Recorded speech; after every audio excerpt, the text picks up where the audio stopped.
home again, hurrah, hurrah. We give 'em a hearty welcome then, hurrah, hurrah. The thing we're doing about the south, the late they will all turn out. We'll all feel gay when Johnny comes marching home. The old church bell will peal with joy, hurrah, hurrah. The welcome home, our darling boy, hurrah, hurrah. The village lads and lasses, they will rose as they will soothe away, and we'll all feel gay when Johnny comes marching home. Get ready for the Jubilee, hurrah. Hello, and welcome to another edition of Potluck, your everything and anything talk and entertainment TV show. My name is Laura Hartman, and I'm your host. Today we have a very special show in store for you, where you're going to see a skit from the Civil War involving the Fairfax Station Railroad Museum here in Fairfax County. And with me, I have 4 volunteers from the museum, and I'll let them introduce themselves, starting with John Murphy. I'm John Murphy, sir. I'm Jon Vrana. Philip Scruggs. And I'm Michael Chinworth. And just to go over before we get into the skit, John Murphy is playing I'm playing the Honorable John P. Usher, who is Lincoln's Secretary of the Interior. He became Secretary of the Interior in December of 1863 and continued in that position until the end of the war. Okay, and I'm Henry Vandergrift. I am the General Superintendent and Chief Engineer of the Orange and Alexandria Railroad, which is the railroad that serves the Fairfax Station. And I am William Morgan. I am the Station Master of Fairfax Station. I served from 1859 to present time in our discussion, 1864. And I'm just a volunteer. and Vice President of the nonprofit organization. Correct, yep. Correct. Okay, so we're about to watch a skit, and if you could just give me a brief synopsis of what the audience is about to watch. What the audience is watching will be a meeting at the Fairfax Station on the Orange and Alexandria Railroad in 1864. The meeting is between the Honorable John Usher, Mr. Vandergrift, and Mr. Morgan.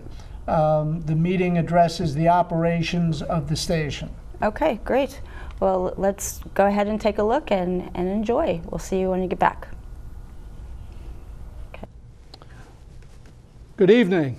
Welcome to the Fairfax Station on the Orange and Alexandria Railroad. The year is 1864, and the group you see around the table are overseeing operations plans for the railroad. I am the Honorable John P. Usher. I am President Lincoln's Secretary of the Interior, and I'm particularly interested in Indian affairs and the expansion of the railroad, particularly after this war is over. We learned from the administration's perspective that the railroads are extremely valuable. The first commercial railroads were established in the 1830s. In 1840s, the railroad was used to transport U.S. troops to the Mexican War. In the 1850s, the first military railroad, was established in the Crimean War. It was established in the mid-1850s.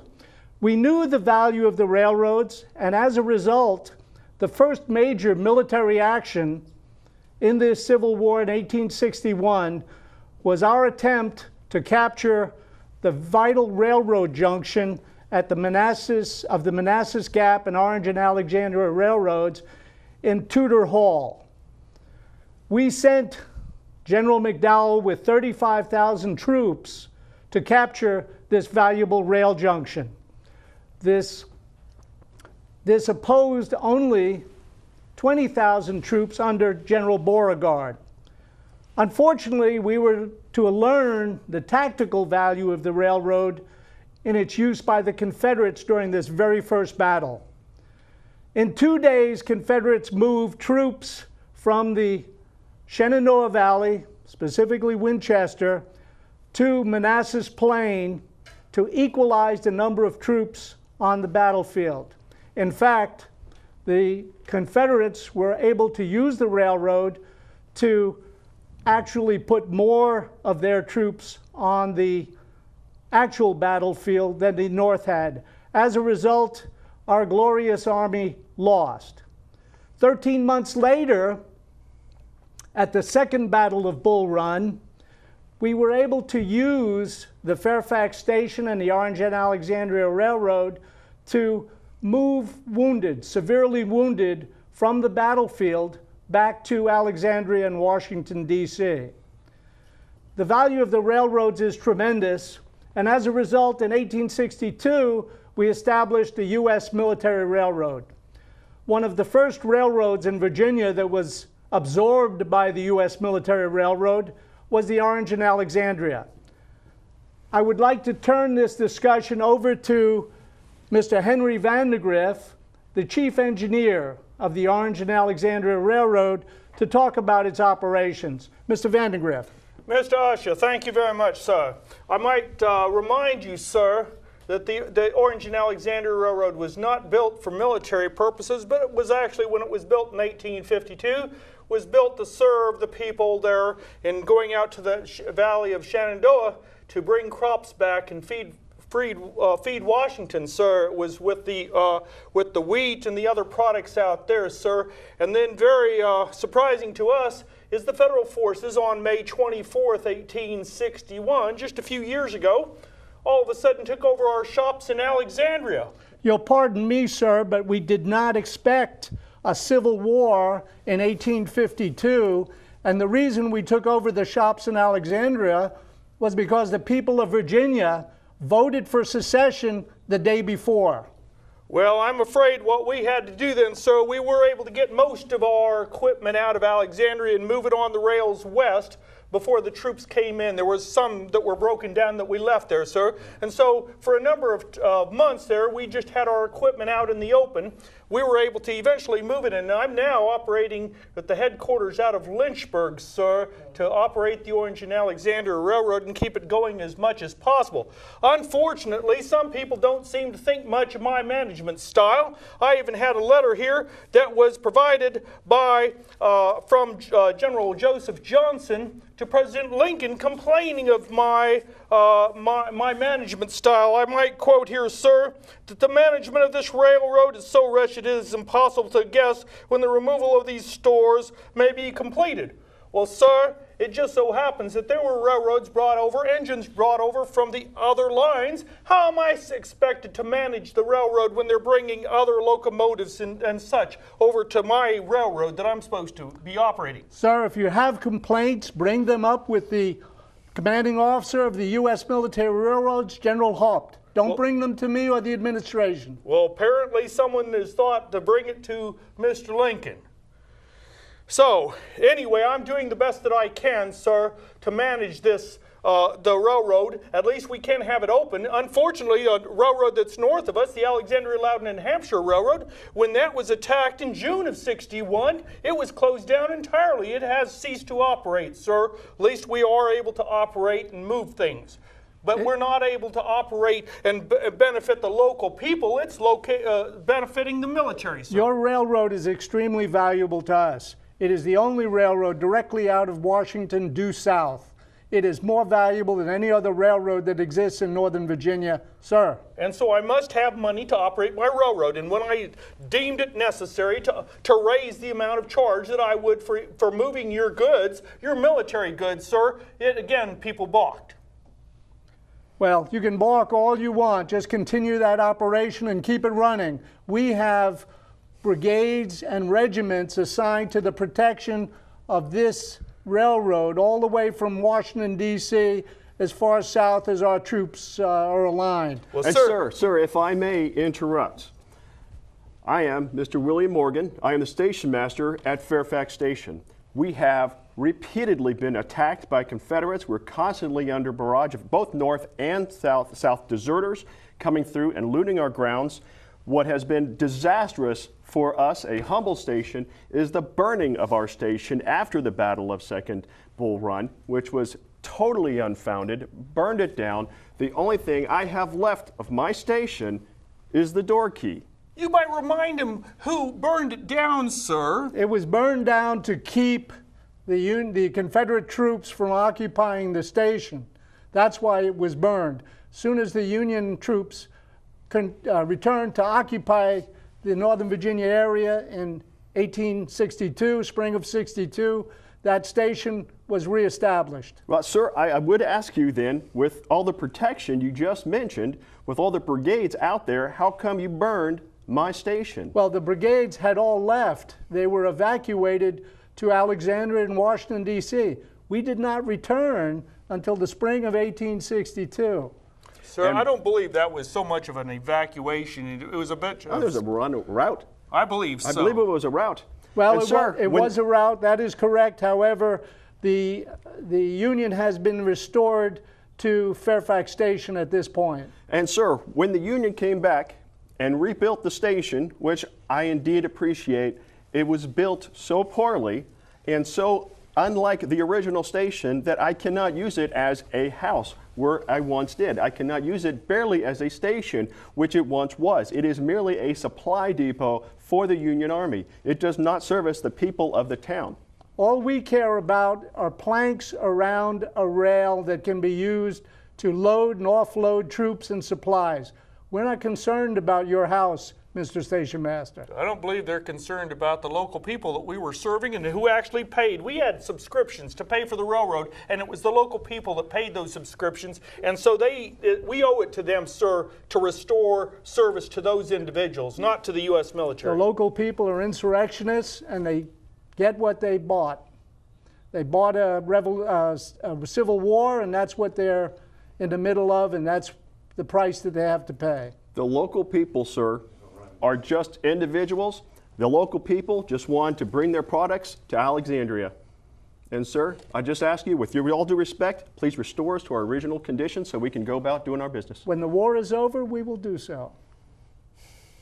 Until then, sir, let me present you with the key of my house. You're welcome. Well, I don't know what, I have no idea when this war is going to be over, sir. I'm going to work as hard as I can to keep the railroad going. Mr. Barber's quit, and I'm doing the best that I can to keep the railroad going. My wife died right at the beginning of the Civil War. I've remarried, and I'm living out in Lynchburg, and yet you continue to... Let me guarantee you that after the war, the railroads will be extremely profitable. We will expand the railroads to have the railroads going from the east to California and the west, and they will be extremely profitable. So hang in there. I have a question that I believe Mr. Morgan would be quite interested in as well. After the end of the war, sir, as you say, who is going to repair the railroad after the war? I suspect the military will not. That is correct. The taxpayer will repair the railroad after the war. Sir, you get to fix your own railroad, sir. With what, sir? The trees were removed with a 10-mile space between the tracks. There's nothing for me to rebuild. There's nothing that the U.S. taxpayer cannot afford to rebuild. That is a good point, sir. They moved they cut down the trees 10 foot on each side, or 10 miles on each side for Mr. Mosby. However, Mr. Mosby never burned down the train station. Who burned down the train station? The federal government, sir. Well, think of all the farmland that exists now. Wait, as I said, the end of the war, we will see a greater railroad, and we will see greater profits for those who operate the railroad. We await. Well, welcome back. I hope you enjoyed the very historical and interesting skit from these very talented reenactors from the Fairfax Station Railroad Museum. So let's go ahead and start with a little bit of history about the museum. How long has the museum been open? The museum has actually been open since 1987. Okay. The station, of course, was originally constructed in 1854, burned during the Battle of Second Manassas when the station was the evacuation point for wounded federal soldiers. Rebuilt sometime, we're not too certain when, but certainly by 1873. And the current version is a reconstructed version of the 1903 version of the station. It was the last operating depot in Fairfax County. It closed its doors in 1969. Southern Railway, the last owner of the station, was going to tear it down, and the community basically salvaged it because it was such an important part of local life. Oh, wow. And now I understand that you have some authentic pieces that are in the museum? We do. We have permanent displays and rotating displays. We brought a couple of pieces with us today that were actually used on the Orange and Alexandria line.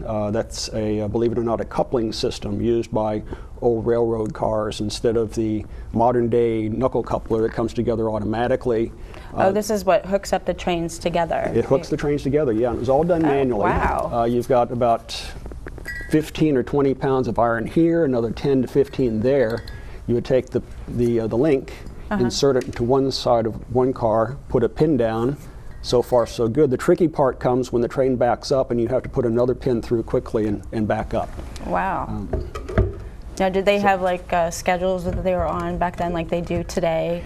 In a manner of speaking, it was fairly, at times it was erratic, couldn't always be dependable. It depended heavily on which railroad you were actually talking about. Some were managed more effectively than others.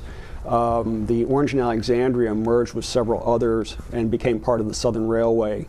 And Southern had a reputation for running its trains on time. Okay, okay. Oh, very cool. Yep. Glad you brought these pieces in there.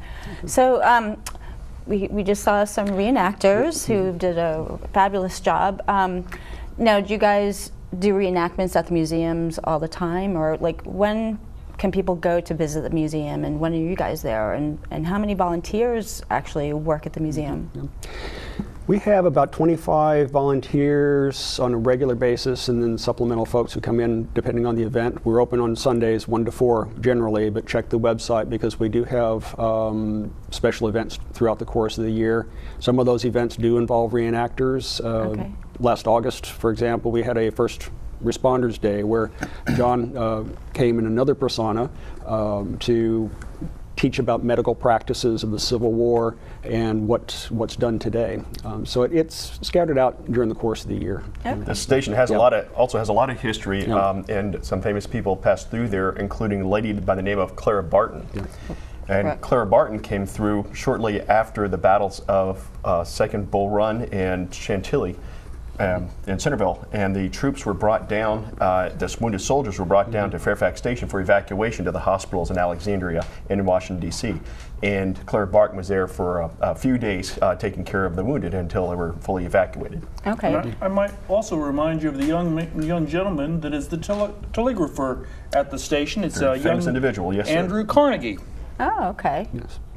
Very interesting. Many of us in Northern Virginia are reenactors and amateur historians. I myself also volunteer as a ranger at the Manassas National Battlefield Park, and I receive many questions on my tours and on my position at the Visitor Center. But the most interesting ones have to do with not the battles and what units fought, but what the social, legal, and the local ramifications are to the civilians. And so this is of most interest to me, and that's one of the reasons why I enjoy working with the other reenactors, particularly in a civilian attire at the station and at other locations in Fairfax. Okay. Very cool. So how I've never heard of your museum before. I mean, I just came across it, and it would be great to get the word out about it because this area has so much history. I mean, it's like we live in a timepiece. Like the Civil, the Civil War is a big deal in our area. So, how do you get the word out about your museum? It's well, through generous offers such as this to appear on your program, our website, of course, advertising, word of mouth, post signs everywhere in the neighborhood wherever we can. It's a constant effort. We are only 1/4 mile off of Ox Road, but that distance can be huge. Right, especially with traffic in the area. Exactly, slow them down just long enough to steer them down this little tiny country road, and you're back in the 1800s in no time at all. But like John said, I think that's the importance and the value of a community museum. Of course, in this area we have tremendous museums, so many that are free. But what we can hopefully offer to people is a sense of immediacy and intimacy that you sometimes lack in a larger museum. I mean, things of tremendous historical importance happened right there, as they did throughout Fairfax County and the region, and we can kind of bring that home a little bit better, I think. Oh, sure. And having like some famous people like Clara Barton. I mean, she was a big, when she was there, did other people, like other nurses, come in to like help out to put wounded soldiers? One of the misconceptions is actually Clara Barton was never a nurse. Okay. She was kind of a first responder. She was there to help out. She was self-taught, but she was never a nurse. Okay. And certainly she had a handful of followers that helped her out. She was able to gather a lot of the medical supplies and bring them with her. But she was not at Fairfax Station for very long. She was only there for about 3 days. The soldiers themselves were there for a very short period of time until they were evacuated. Okay. Yeah, there was at the time, right after the Second Battle of Manassas, and with Federal troops losing, they all came. They brought the wounded back to Fairfax Station as being the nearest point to get them on the railroad, get them loaded on the cars, and get them into Washington and on further north for the hospitals.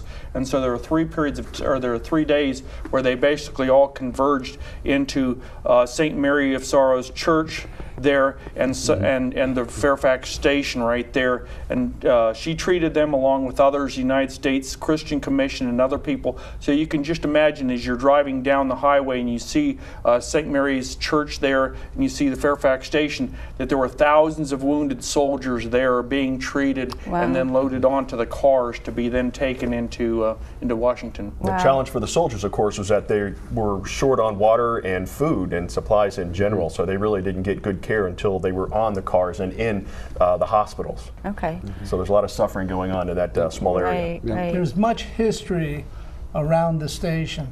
As was mentioned, St. Mary's Church, there was a skirmish in 1864 right on the church lawn between John Mosby and his men, and the 13th and 16th New York Cavalries. Down the road, just down the road at the very next station, Sangster Station, in 1863, there was a major skirmish between the Laurel Brigade of General Tom Rosser and the Company K of the 155th New York Volunteer Infantry. So there's much history around the Fairfax Station area. Okay, yeah, I bet there is. So tell us about the events that you have. I know you have like a big Christmas event that's coming up, and perhaps I think one coming up next week. Yep, we'll have what we call a hands-on day. Phil's actually started that, and it'll be a repeat of a very successful activity-oriented event. Kids, families can come and actually touch, feel things and learn about railroads in the process. We'll have a model train display in the third week of November, N scale, and of course our big holiday show on December 6th and 7th, and that will be trains in and out all over the place. Plus a series of special historically oriented exhibits scheduled throughout 2015. Okay. Now, on your website, I noticed that with the Christmas event that you have, there's a lot of kids that come in. This is a really good event for kids, and that's for children. something to stress is that the museum attracts a lot of children, and one of the things that the museum does really well is sponsor model railroads to come by in all different scales, HO scale, N scale. Around Christmas time is our biggest one, where we have our Legos are going to be there, O scale, N scale, HO scale, even garden scale. So we have a small train going around the museum. So again, it's really catered towards children for the most part. There's a lot of parties that are held there. We have a caboose out front where the kids can go by and visit, go inside the caboose, and get some hands-on activities, which is really nice. I believe it's also important to remember that that each quarter we have a forum. And this coming forum in November will be on the time the arrests of the old Capitol Prison of local individuals from Fairfax County that were imprisoned during the Civil War in the old Capitol Prison. Oh. So, and each month or each quarter we have a different historical forum that are very interesting. Okay. And where is this prison? The old Capitol Prison. That's people will have to come to the program. I know. Find out where that's located in Washington. Okay. Yeah. There's. I mean, I love history, but I only know so much. So you know, just finding out, or maybe visiting your museum, I'll find out a whole lot more. Well, one of the things that I think is really important to remember is we were talking about that history at Fairfax Station and Sangster and other places like that, is Fairfax County is wonderful to have history hidden in plain sight. So as you go along where the Orange and Alexandria used to be, there's different places where there's old bridge abutments along the Bull Run Creek. There's culverts, there are old road beds where the tracks used to be. You go over to Occoquan, Lake Occoquan, or Accotink, and there's the old road bed. So there's just a lot of places where if people just look a little bit, they'll actually see, and that's history that was there since the 1850s. Wow, wow, that's really amazing. Just another question, because we're going to have to wrap it up here in just a moment, but are there any families that have been here since like the 1800s that were involved that have helped to keep or maybe be involved with the museum? Yes, we do. We've actually got, I don't know how many greats it goes back, but survivors of Second Manassas who were at Fairfax Station, may have been tended to by Clara Barton herself, whose families moved away and came back, and descendants of that soldier are actually involved with the station. And you know, so again, that's the intimacy that brings history alive and makes it meaningful for us, and it's really kind of neat. Oh, nice. Oh, nice. And I'm sure other people bring their stories as well. Yep.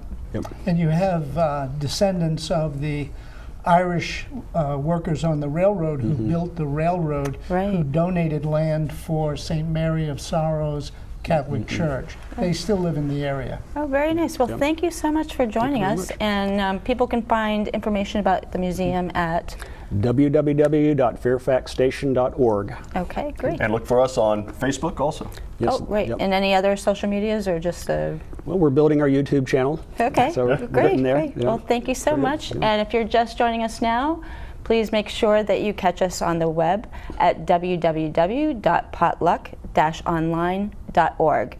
And we'll see you next time. Thank you.